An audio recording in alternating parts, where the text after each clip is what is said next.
judge, you know. Like it says, worry about the own log in your own eye before you worry about the speck in the brother's.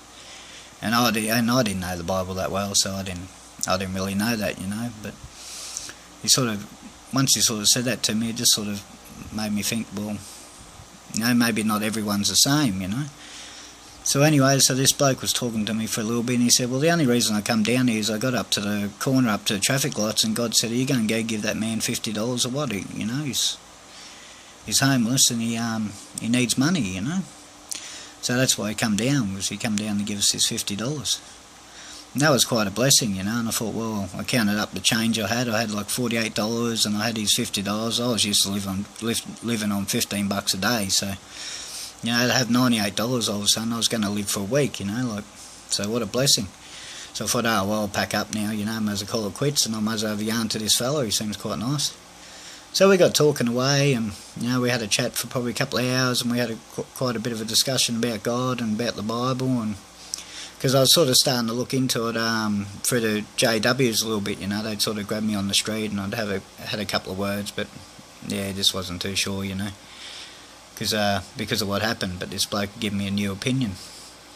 So anyway, this was on a Saturday evening, and he asked me, he said, would you like to go along to church, you know? And I thought, well, if God can give me $50, I thought, well, the least I can do is go to church, you know.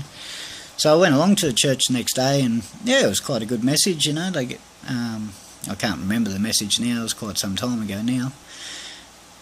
10 years ago, so I don't quite remember the message, but I know it was quite powerful and quite dramatic, you know. And we sung some nice worship, and I thoroughly enjoyed the day. It was a good day, you know. And I said, well, thank you very much for inviting us along today. It was a nice day, and I better get back to town because I'd just lost my squat 2 days previous, and I was living in a garden at this stage for a couple of days.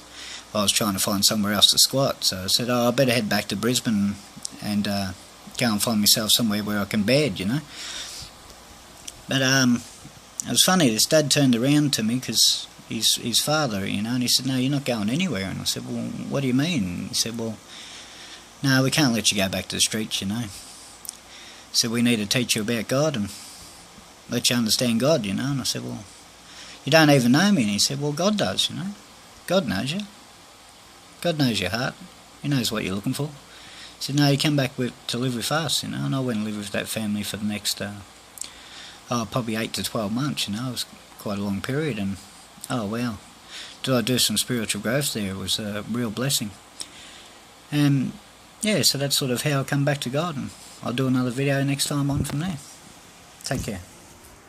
God bless.